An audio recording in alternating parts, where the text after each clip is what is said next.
Bom, eu quero começar lendo esse versículo com vocês, que Paulo fala aos Filipenses, e ele diz o seguinte: não andeis ansiosos por coisa alguma, mas em tudo, pela oração e súplicas e com ações de graças, apresentem seus pedidos a Deus. E a paz de Deus, que excede todo entendimento, guardará o coração e a mente de vocês em Cristo Jesus. Amém? Esse texto aqui ele é muito utilizado para falar com aquelas pessoas que têm ansiedade, que têm algum tipo de impaciência, de angústia. Eu lembro muito quando, acho que nessa semana passada... Tá tudo certo. Ah, sim. Acende as luzes para a gente aqui, quem quiser ler a Bíblia, acessar aí, melhor. Ô Lucas, acende aqui para mim, por favor. Como eu estava falando, então, agora sim, pô. Agora sim.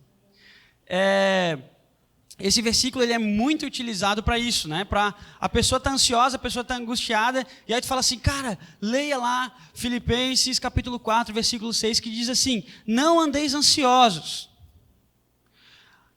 Agora, é a mesma coisa que tu falar para uma pessoa que está, fala para uma pessoa ansiosa, fala assim, cara, eu tenho um conselho para te dar, não fique ansioso.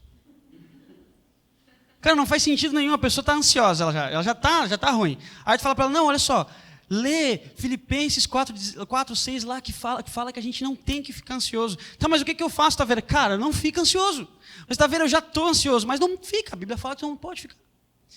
É meio estranho isso. Eu fico imaginando Paulo escrevendo isso para a galera, né, de Filipos e o pessoal tá, Paulo, legal, mas eu já estou ansioso.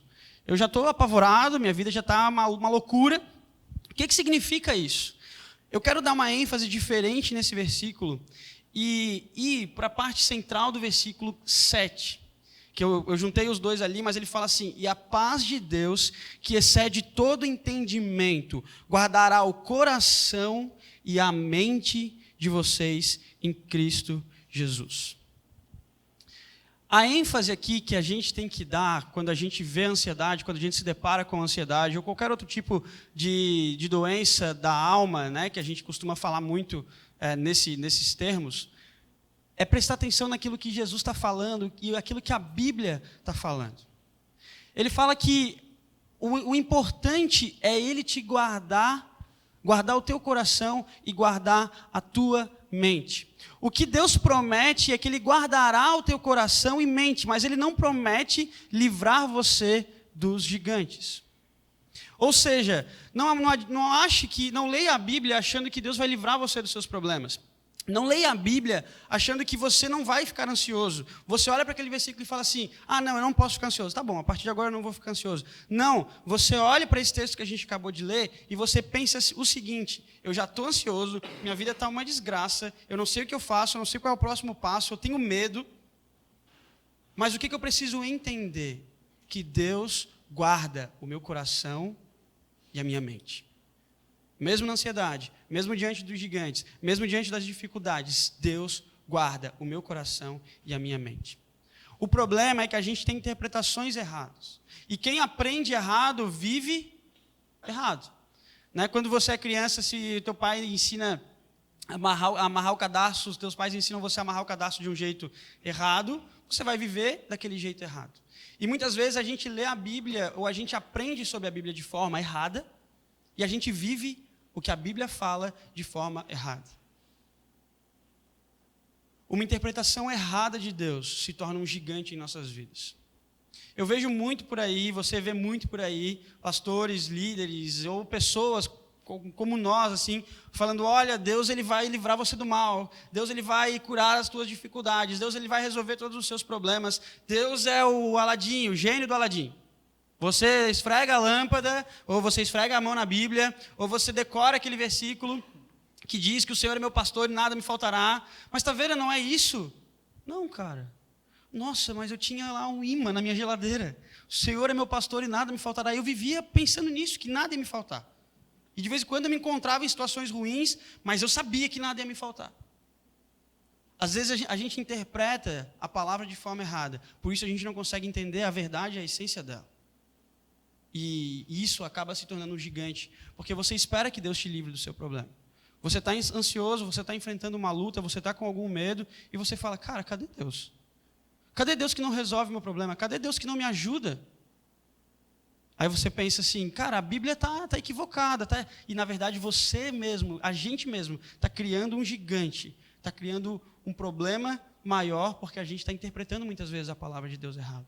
Então não foca ali naquele texto que eu acabei de ler para ti, não foca simplesmente naquilo que Paulo fala, não andeis ansiosos por coisa alguma.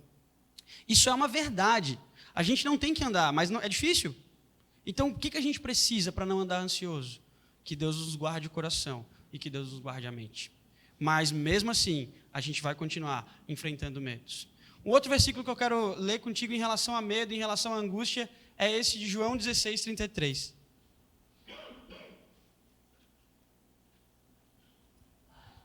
Cara, eu estou com uma tosse aqui, só Jesus na glória. Jesus fala assim, eu lhes disse essas coisas para que em mim tenham paz. Neste mundo vocês terão ou tereis aflições, mas tenham bom ânimo, eu venci o mundo. Sabe o que Jesus está falando? Qual é a ênfase desse versículo? Eu, muitas vezes, sempre falo isso, na verdade. Falo, olha, Jesus venceu o mundo, cara. Relaxa, vai dar tudo certo. Confia, vai dar tudo certo. Mas sabe que eu estava lendo o versículo de novo e o que eu prestei atenção diferente foi o que eu coloquei em maiúsculo ali. Em mim tenham paz. Esse texto tem duas coisas interessantes. A paz não está nas coisas. A paz não é circunstancial. A paz não depende de situações. A gente acha que sim. Nossa, meu dia hoje foi uma bosta. Não estou em paz. A paz está onde, gente? Em Jesus. Jesus Cristo, ele é a paz em meio à tormenta. Só que a gente espera que as circunstâncias nos tragam paz. A gente espera que as situações nos deem paz. E não é isso que acontece. E a segunda coisa que a gente vê nesse versículo é uma promessa meio estranha aqui. Qual é a promessa que a gente pode encontrar aqui nesse texto? Vou profetizar essa promessa para ti. Nesse mundo tereis aflições. Está amarrado, está vendo? Em nome de Jesus, faz sinal da cruz para não receber.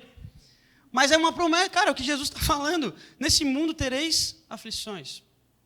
Vocês vão ter medo, a gente vai ter medo. A gente vai enfrentar dificuldade o tempo inteiro, cara. É como se, Jesus não está dizendo aqui, olha, quem sabe. Não, ele está falando, cara, neste mundo vocês terão aflições. Mas a paz está onde? Nele. Não nas situações, não nas circunstâncias, não em cada vez que você entende. Não, com alguma situação que proporcionou para você paz. A gente precisa do quê, então? A gente precisa o quê? A gente precisa saber que o medo faz parte e ele dá medo. Saber que o medo faz parte, cara, dá medo. Não é? Você fica, caramba, pô, Taveira, eu pensei que eu ia vir uma palavra legal para eu enfrentar os meus gigantes, e tu está me falando que eu tenho um monte de medo e que eles fazem parte da minha vida, e é isso? É isso. Os medos, eles estão com a gente o tempo inteiro. Eu posso citar alguns exemplos. Um exemplo de medo é o medo da perda. Você tem medo de que um parente morra, você tem medo de perder uma oportunidade na vida, você tem medo de perder lá um familiar, alguma coisa, por quê? Talvez por causa de algum trauma, de alguma experiência ruim, e isso te destrói, isso te derruba totalmente. Você fica... Eu conheço pessoas que imaginam o fim dos tempos, né? A morte de Jesus, a nossa morte, a volta de Jesus, e a pessoa fica apavorada. Meu Deus, como é que vai ser? Eu não vou mais ver meus pais, eu vou morrer, Por quê? Porque a pessoa tem medo da perda. A gente caminha com esses medos. Medo de perder um relacionamento, medo de perder uma oportunidade na vida, medo de perder uma amizade. Esses medos vão entrando no nosso coração e vão fazendo morada na gente. Um outro tipo de medo é o medo de falhar. Você já errou tanto na vida. Tantas pessoas já encheram teu saco, já falaram, meu Deus, tu só erra. Quem está trabalhando hoje pode ter certeza que já deve ter cometido muitos erros no trabalho, e os chefes, patrões, enfim, falam, pelo amor de Deus, para de errar, não sei o quê. Eu li um negócio engraçado no Twitter, não sei se eu vou lembrar exatamente, mas o cara falou assim, se eu te xinguei, é porque você fez alguma coisa errada para mim, então se esforce para não fazer de novo. Tipo assim... A culpa é minha. E de fato né? O funcionário ele está sempre errado. Quando você comete uma falha, e aí o que acontece? Conforme você vai falhando, você vai criando um medo dentro de ti, a gente vai criando um medo dentro da gente de não querer mais fazer, de não querer que ninguém nos chame atenção. Eu não quero que ninguém fale para mim que eu estou errado, então eu não vou me mexer. E o medo vai te paralisando. Um outro medo é o medo da rejeição. Quantos nãos você já ouviu na vida? Quantos nãos? Às vezes você está aí correndo atrás de um trabalho e você ouve um não, ouve outro não, ouve outro não, outro não, outro não. E aí você fala, quer saber, eu vou parar de procurar trabalho, porque eu não aguento mais ouvir não. Ou você pediu aquela menina em namoro, ela te disse não. Aí você pede outra menina em namoro, ela também te diz não. E aí você vai. E aí você vai tomando não atrás de não. E aí o que você faz? Você começa a ficar com medo de ser rejeitado. E aí você se menospreza, você se entrega facilmente a qualquer prazer, a qualquer coisa, porque qualquer pessoa ou qualquer situação que te aceite, que te receba, você já se entrega. Porque você foi tão rejeitada ou tão rejeitado durante a sua vida que o medo tomou conta dessa parte de ti. E aí qualquer situação serve. Qualquer sim para você é o melhor sim do mundo. Isso faz parte do nosso dia a dia. Eu não estou falando só de mim. Muitos desses medos caminham comigo. Mas com certeza eles caminham contigo também. E o último medo é o medo do desconhecido. Você não inventa nada, você não arrisca nada, você não cria nada, não faz nada de diferente, porque você não sabe como vai ser lá na frente. Meu Deus, está vendo? O que vai acontecer da minha vida? Se meus pais morrerem. Você tem medo do desconhecido.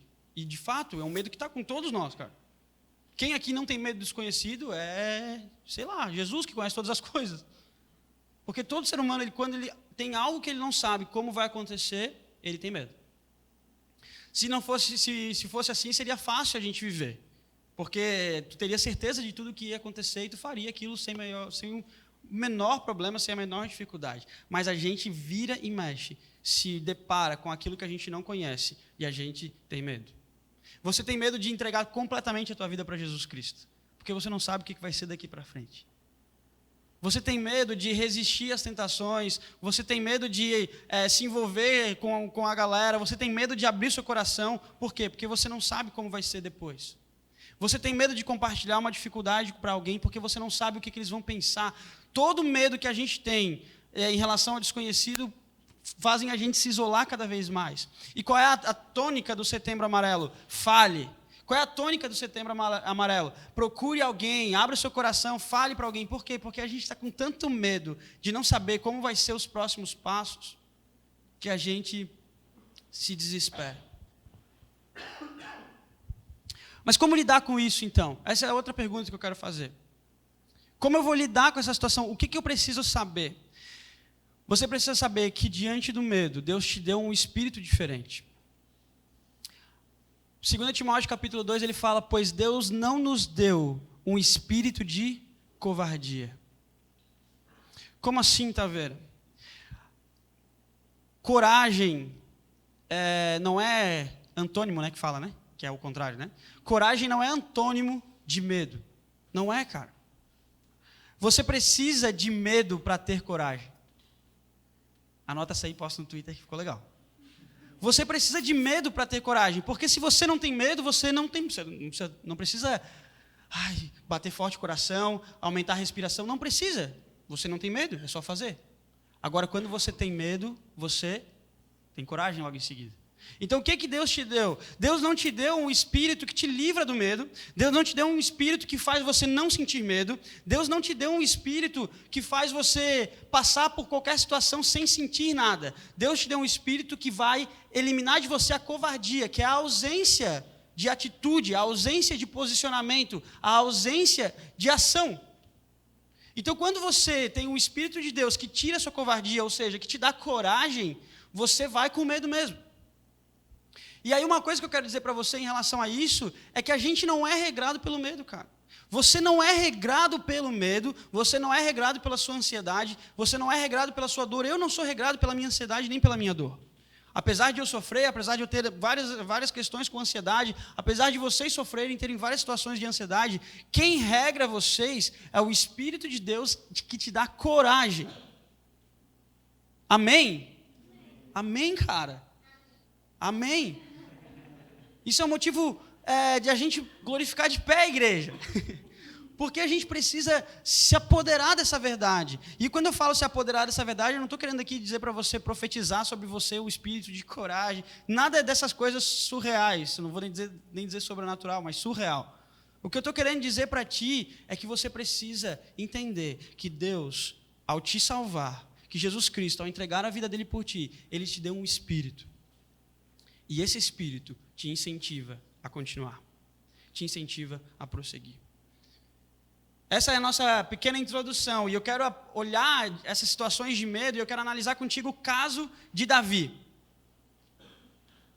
Davi foi um jovem, foi o primeiro rei de Israel, o segundo rei de Israel, na verdade, mas ele foi um jovem que ele passou por essas fases da vida aí, e eu quero rapidamente resumir isso para ti. Samuel, o profeta Samuel, foi chamado por Deus para ungir um novo rei, porque o antigo rei estava fazendo loucuras no reino. Então Samuel vai até a casa de Jessé, pai de Davi. Você já deve ter visto isso em alguma novela da Record, você já deve ter visto isso, talvez, no Netflix, já tem também, ou você pode também pesquisar no Google, ou também você pode ler na Bíblia. Tá? 1 Samuel, capítulo 16, é esse que eu estou falando. E aí, Samuel vai lá na casa de Jessé e fala, cadê os filhos aqui? Deus mandou eu vir aqui, porque daqui vai sair o novo rei de Israel. E aí Jessé chama todos os filhos, menos Davi.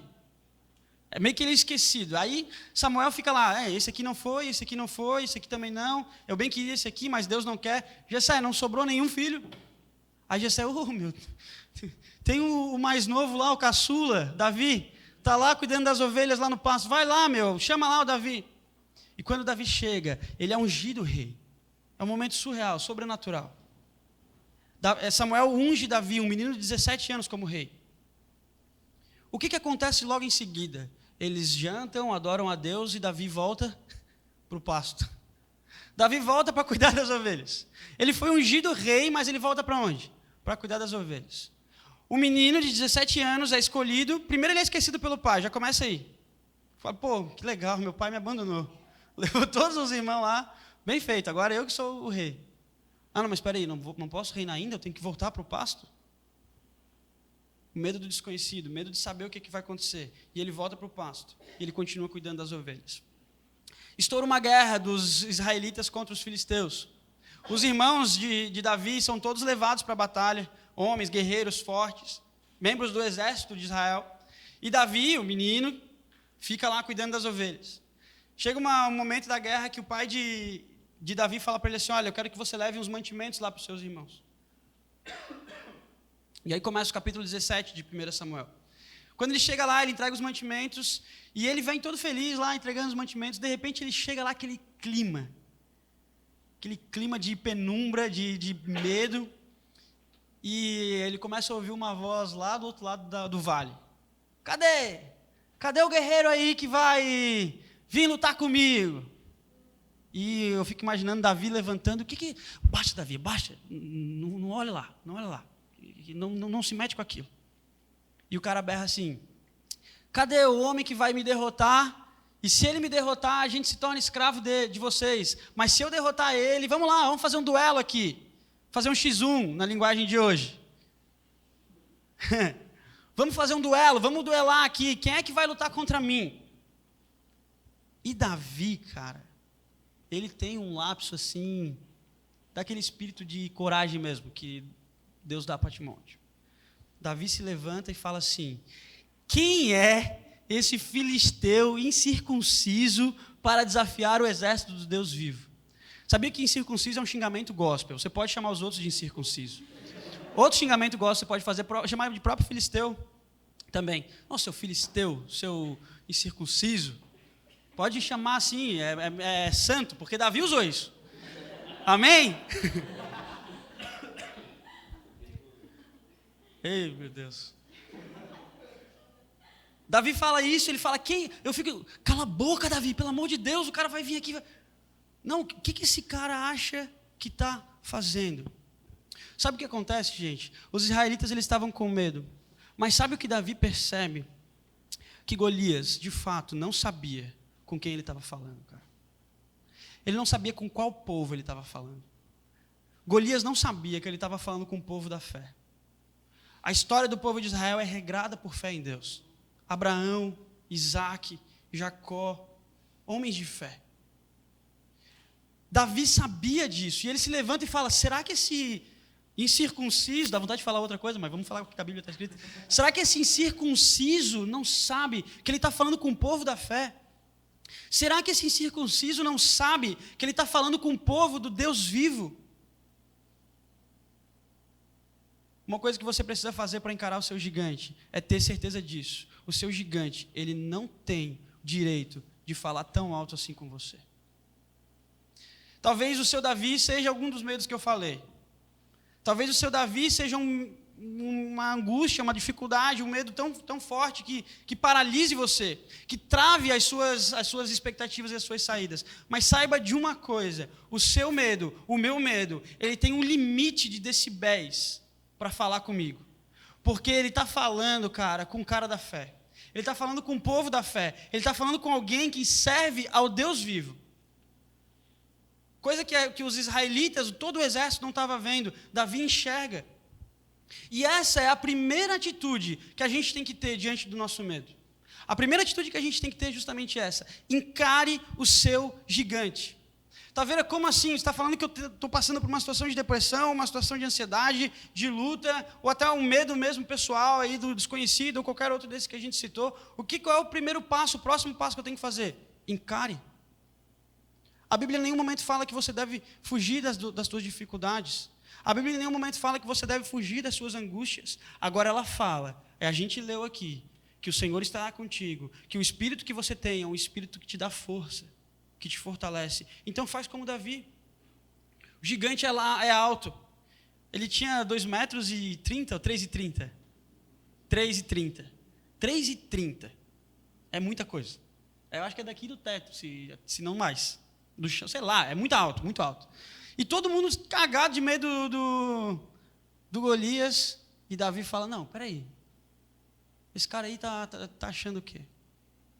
Olha o que Jesus fala para cada um dos seus discípulos, no momento que eles estão conversando sobre coisas desse tipo. Ele fala assim, olha, cada um negue-se a si mesmo, tome diariamente a sua cruz e siga-me. Olha a interpretação do texto. Às vezes a gente acha que a nossa cruz é o nosso fardo. Não, eu tenho que pegar aqui, meus pecados, tenho que pegar aqui. Não. A sua cruz que Jesus está falando aqui é a sua dificuldade, são seus medos, são suas angústias. Porque o fardo, o próprio Jesus fala que ele vem para tirar o seu fardo, o fardo dele é leve, ele coloca um fardo leve em você. Mas o que você precisa caminhar e carregar então? As suas angústias, as suas dificuldades. O que Jesus está querendo dizer é que diariamente você pega as suas lutas, as suas dificuldades e segue. Quando eu estava preparando isso aqui, eu lembrei de uma experiência que eu tive com um gigante. A gente foi para os Estados Unidos passear de férias e a gente foi nos parques de diversões lá, da Disney lá e tal. Foi muito divertido, muito legal. Só que bem pertinho do nosso hotel tinha um lugar chamado Slingshot, que era uma funda gigante. Ela tinha 120 metros de altura e duas hastes, assim, 2 guindastes de lado. E eles têm um cabo de aço com uma cadeirinha. Tu senta na cadeirinha, ele te prende naquele negócio. E aí o cara fala um negócio e, sei lá, ele solta aquilo e tu vai, mano, como se fosse, sei lá, o Apollo 11 indo para a Lua. Tu decola, literalmente, decola assim, ó. E aí a gente ficou tipo uns 10 dias lá. E todo dia a gente ia nesse parquinho ali. Não era nenhum parque da Disney. Não era nenhum parque com montanhas russas do Hulk ou nenhuma coisa desse tipo. Era um parquezinho da esquina, tipo um parque Tupã. Só que nível Estados Unidos, né, pessoal? Um pouco mais elaborado. E aí a gente, não, vamos lá naquele slingshot. Não, pelo amor de Deus. Não, vamos lá. Não vamos. Aí teve um dia que a gente saiu do hotel e falou assim, hoje a gente vai. É hoje, cara. A gente vai encarar esse negócio. Aí começava, não, mas pô, é $30? Não, $30, R$120. Mano, vamos. E aí eu fui, cara. Olha só, Eu quero que vocês vejam. Only this. That's enough, that's enough. Solta a mão, filho. Calma. Solta a mão. No, I keep playing with my hands. I'm gonna die. Solta a mão, irmão. Observa o cenário. Observa o cenário em volta da cadeira.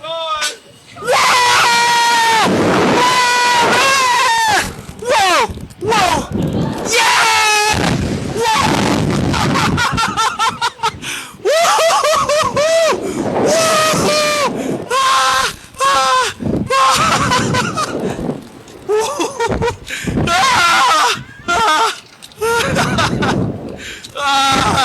Come on! It's awesome! Olha o que o cara fala. Cold. Tá frio. Eu morrendo de berrar. Eu de ver o vídeo, eu já fico com medo de novo. Já bate o coração, dispara, já começa a suar. E o cara fala, tá frio. Tem noção disso? Só pra vocês entenderem que esse cara que tá com cara de nada, ele é membro da equipe, né, que cuida do brinquedo. Então a cadeirinha ela é para 2 pessoas. O meu colega que foi comigo, ele não teve coragem. E aí o cara falou, tá bom, eu vou contigo aí. E aí ele foi para fazer o contrapeso, porque não pode uma pessoa sozinha, né? Então ele foi para fazer o contrapeso. Você acha que eu tava com medo? Óbvio, mano. Tava morrendo de medo. Eu tava cagado de medo. Sério, foi uma das piores e melhores sensações da minha vida. De vencer o meu medo. É um brinquedo. É uma experiência de diversão. Só que se você trazer para a sua vida, você vai entender que o gigante, ele só é gigante para quem não sabe qual é o tamanho de Deus. Golias só era grande para os soldados de Israel, porque eles talvez não sabiam qual era de fato o tamanho de Deus. Agora, Davi sabia o tamanho de Deus. Então ele olha para o gigante e fala, peraí, eu acho que esse gigante ele não se colocou no lugar dele. O seu medo, ele só é grande quando você compara o seu medo com você mesmo. Agora, o seu medo, ele se torna pequeno quando você compara ele com Deus. Encare o seu gigante. Encare o seu medo. Vai com medo mesmo. Está com medo, vai com medo mesmo. Um dia, quem sabe, eu faço bang jump. Aí eu vou ver se eu gravo também, porque esse aí eu acho que, sei lá, só se eu já tivesse sido glorificado. Perguntar lá no céu, Deus, posso me jogar? Agora já está tudo certo, já estou aqui mesmo. Que aí talvez a única coragem que eu vou ter para fazer isso. Como é que eu posso encarar meu gigante, tá vendo? Você está falando de uma maneira fácil, você está comparando a minha dificuldade, o problema da minha vida com um brinquedo de um parque de diversões dos Estados Unidos. Não estou comparando dessa forma. Eu estou falando que essa é a primeira coisa que você precisa entender. Mas para encarar o seu gigante, você precisa fazer igual Davi. Converta o seu medo em fé. Converta o seu medo em fé. Olha o que Davi fala, quando Davi ele fala isso e os irmãos falam, Davi, para, não sei o que. Davi fala, não, a gente tem que destruir esse cara. Eu vou lutar contra esse cara. E os irmãos falam, Davi, não, tu é o filho mais novo, tu foi ungido rei, tal, por favor, não faz isso. Ele, não, eu vou lutar contra esse cara.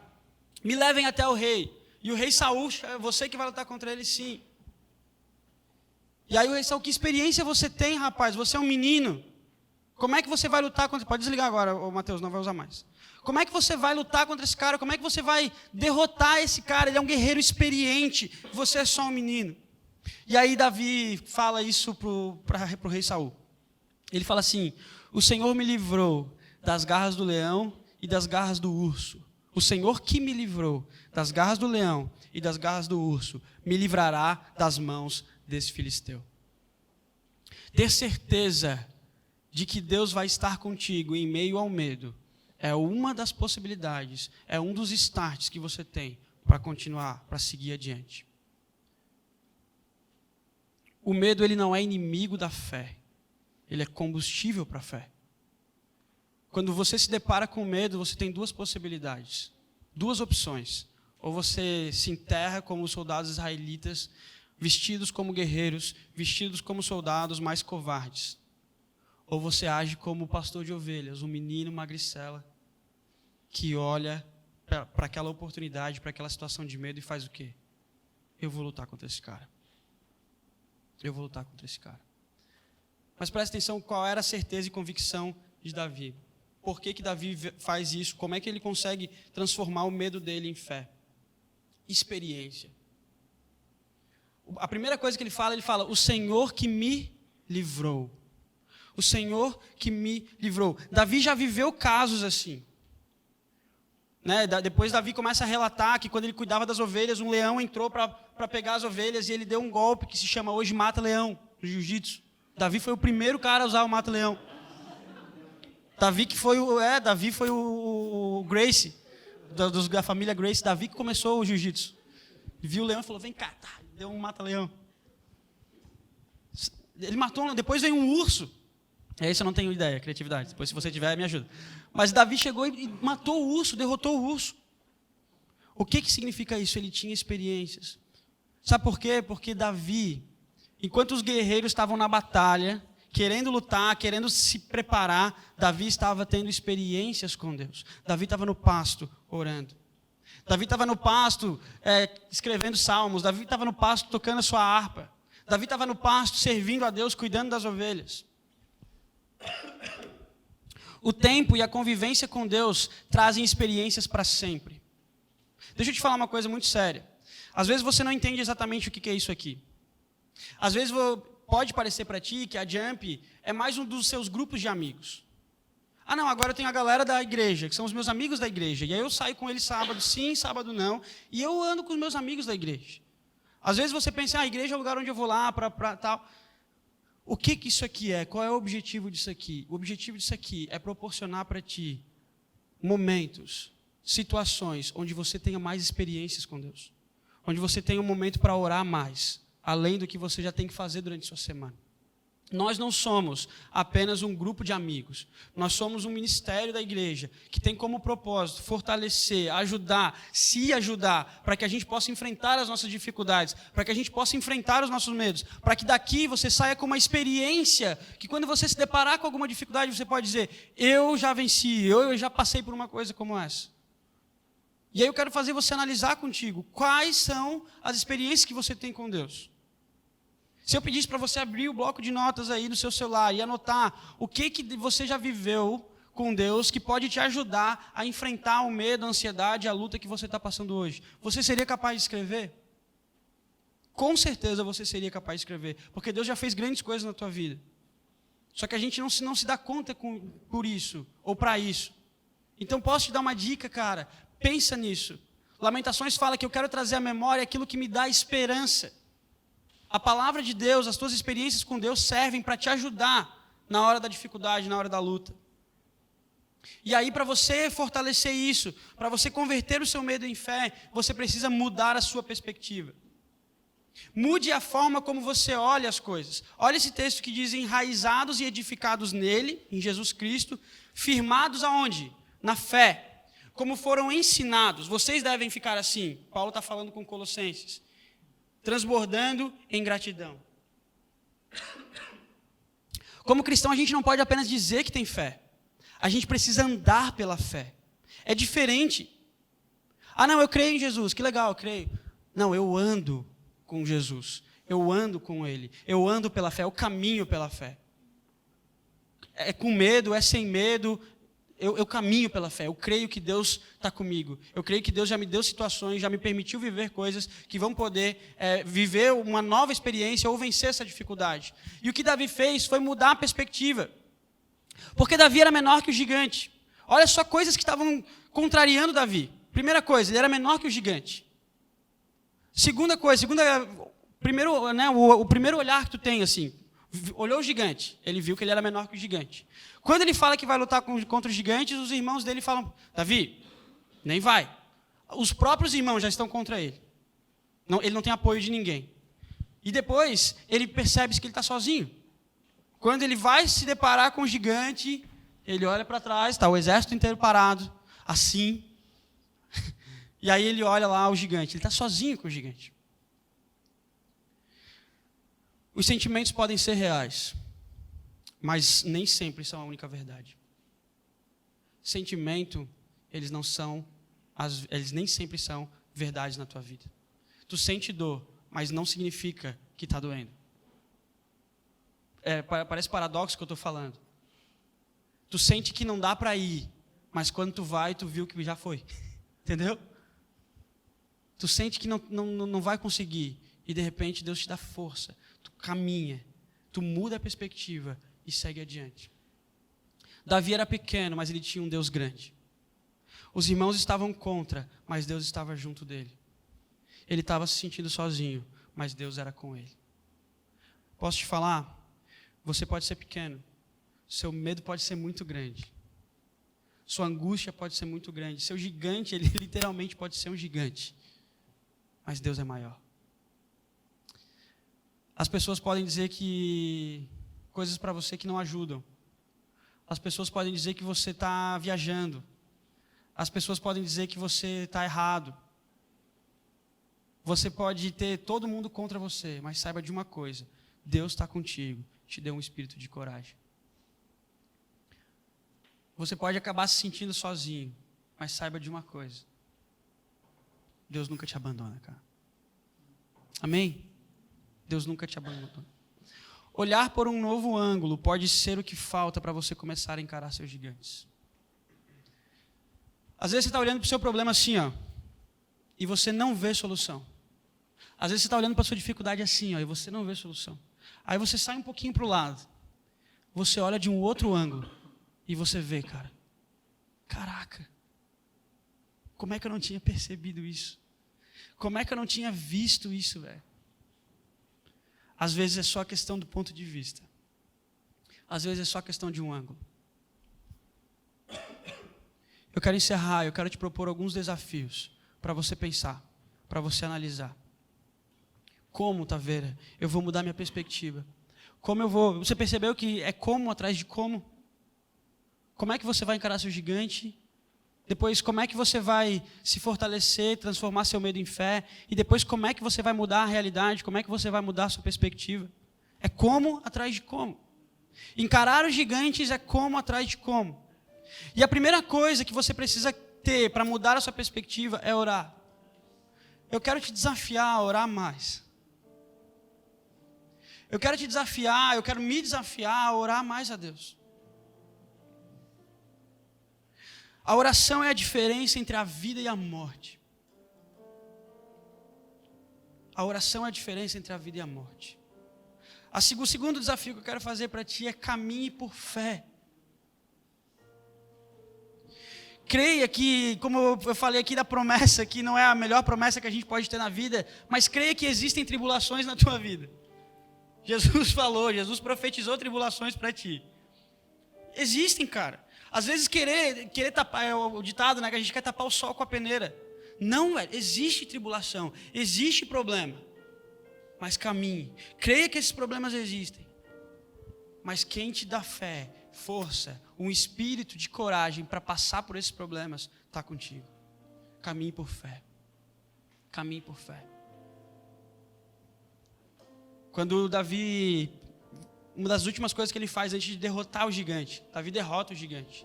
Uma das últimas coisas que ele faz, ele fala assim: você vem a mim com espada, com armadura, com lança, e eu vou contra você, em nome do Deus dos exércitos, do Deus Altíssimo. Paulo fala em Efésios que a nossa luta não é contra a carne ou sangue. A nossa luta é contra principados e potestades. As nossas batalhas são espirituais. No mesmo texto que está escrito isso, ele fala que os anjos militam, batalham pela gente. A gente precisa entender isso. A gente precisa interpretar isso da maneira correta. E se apossar disso. Caminhar pela fé. E a última coisa que eu quero te desafiar a fazer é confie em Deus.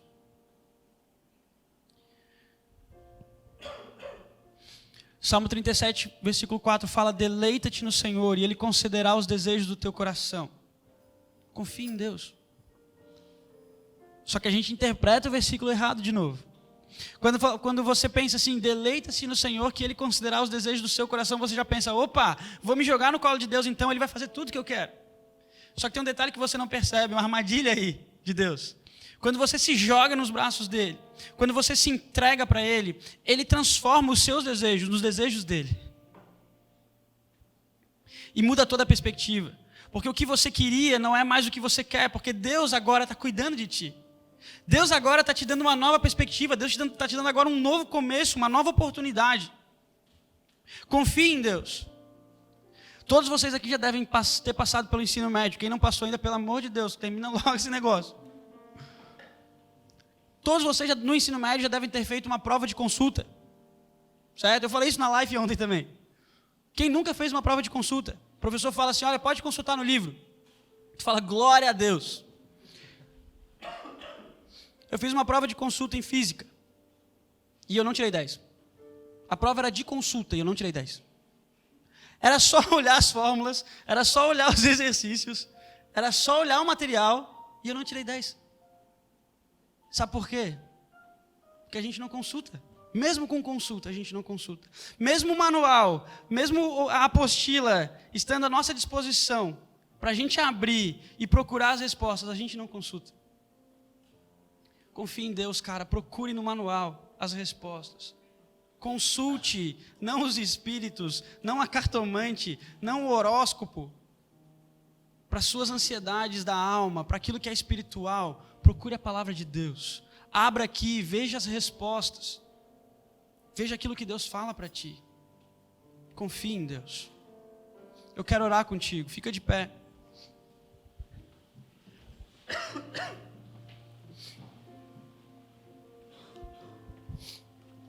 Feche teu olho.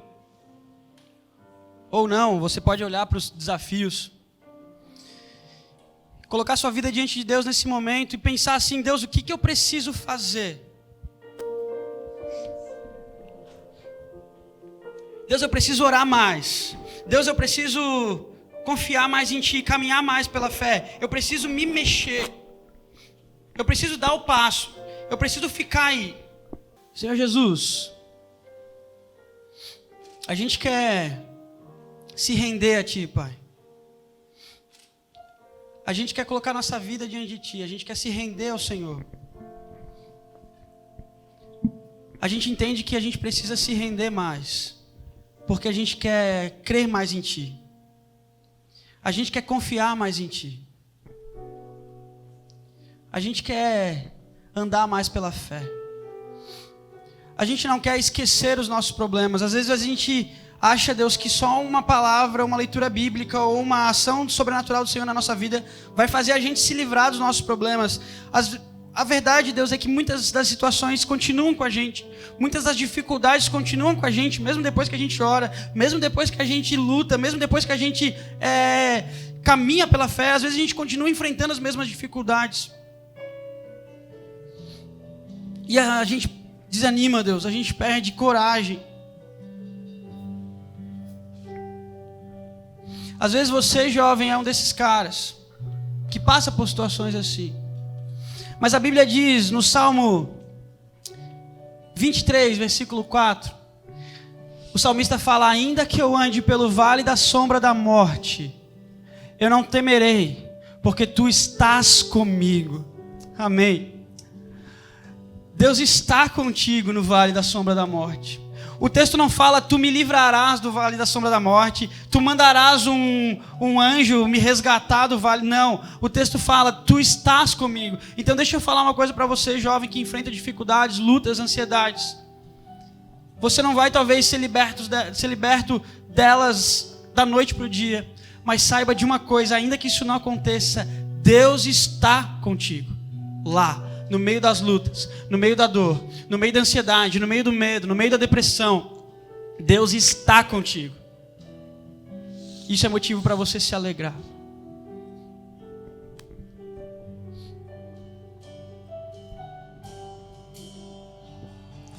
Eis-me aqui. Coloque-se diante do Senhor Jesus agora.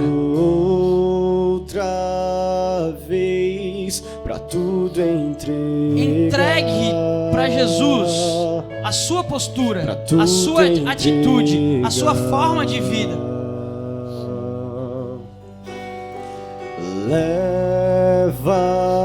Leva-me perto de Ti. Peça para que Deus te dê a mesma experiência de Davi, viver perto dele, viver junto dele.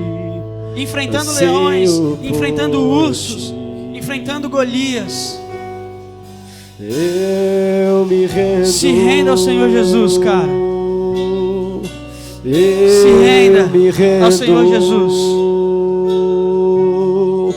Pra conhecer. Você vai conhecer mais Ele. Você vai ter mais experiências com Ele. Você vai ter mais vivência com Jesus. Eu me rendo. Eu me rendo pra conhecer. A gente quer te conhecer mais, Deus. A gente quer te conhecer mais, Deus. Pra conhecer-te mais. Senhor Jesus, muito obrigado pela Tua palavra, Deus. Muito obrigado pelo Teu eterno amor. Muito obrigado, Deus, porque mesmo diante das nossas falhas, inseguranças, medos, incertezas, o Senhor está conosco. E o Senhor nos diz: continue caminhando. Eu sou a paz em vocês, a paz de vocês flui de mim, a paz de vocês está em mim. Muito obrigado, Jesus, porque a gente pode ter essa experiência contigo nessa noite. Faça, Deus, com que esse lugar aqui seja o lugar onde a gente possa viver isso, onde a gente possa experimentar cada vez mais isso. Caminhar cada vez mais nessa vibe aqui, Deus. Ouvindo a Tua voz, sendo ministrado por Ti, junto com outros jovens iguais a nós, Pai, que precisam do Senhor, assim como cada um de nós. E que a gente possa continuar sentindo e experimentando e vivendo isso que o Senhor está fazendo aqui nas nossas vidas. Nos dando força para continuar caminhando pela fé. Muito obrigado, Deus, em nome de Jesus. Em nome de Jesus. Amém.